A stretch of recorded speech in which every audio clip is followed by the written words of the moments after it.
Carrera, hearing the voice of someone who wasn't supposed to be there, realized she couldn't spend another moment as a spectator.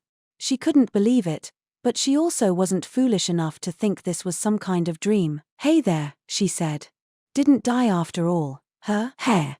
Thanks to how weak you are, I had to be summoned from the afterlife." The man smiling wryly at her was Lieutenant Kondo, someone Carrera was sure she had killed herself. Unbeknownst to Carrera, Masayuki had just invoked his ultimate skill, Lord of Heroes. This Kondo did exist, but was not exactly a living person. He was an Einherjar, akin to a digital life form.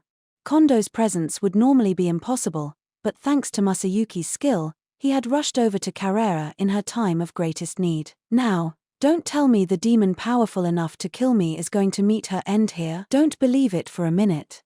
I was just about to punch this guy out, too, until you so rudely interrupted me." Kondo didn't bother asking Carrera how. He just smiled, nodded, and said, "Good, then.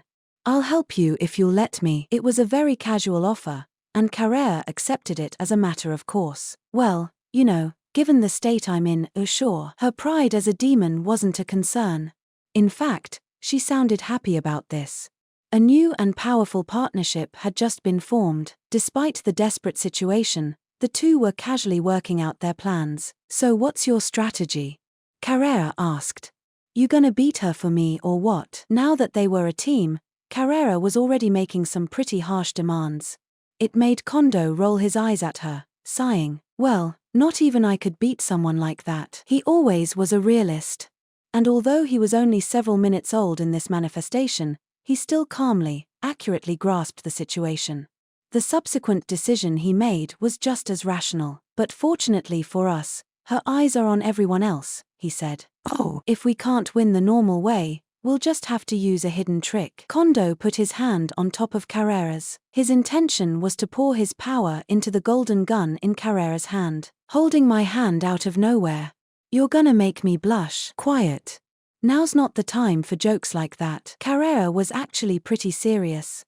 Getting the cold shoulder like that made her pretty angry. But Kondo was right. If she wanted to keep her friends out of harm's way, they needed to defeat the enemy, and they needed to do it right now. She focused her attention on what Kondo was trying to do. Then it dawned on her. "Oh. Your judgment bullet?" "Yes. I've put all my power into it. You just focus on using this." He didn't ask whether she was well versed in the weapon by now. Carrera noticed that, too. It made her feel a little better. "Right," she said, a big smile on her face as she accepted the job. "I'm on it." Period was dominating the battlefield. There were twists and turns along the way, but things were generally going how she wanted them to. There were far fewer deaths than expected, though, which was problematic, and none at all even from the enemy side. Some were injured seriously enough to require evacuation, but they all must have been given magic or potion-based first aid, because not a single one lost their life for her. She had gone to the trouble of creating this special force field to capture the power seeping out of the dead that had no doubt be strewn across this field, but it didn't produce nearly the results she hoped for. Still, though, eating my children allowed me to join all our power together. There's that upside, at least. Her power had skyrocketed to unimaginable levels since the start of battle. It was in more than just comparative energy, too. She had taken on all her children's skills and their mastery of them. Adding these newly acquired melee combat skills to the dominate space she already specialized in, she'd no longer lag behind these annoying worms clinging to her. Those worms, Obela, Mid-Dre, Carolean, Fry, Geld, and Goptaronga, were demonstrating some excellent coordination, keeping the damage to a minimum for them all. They couldn't do a thing to mortally wound period, but they were proving to be surprisingly difficult to kill. It was frustrating.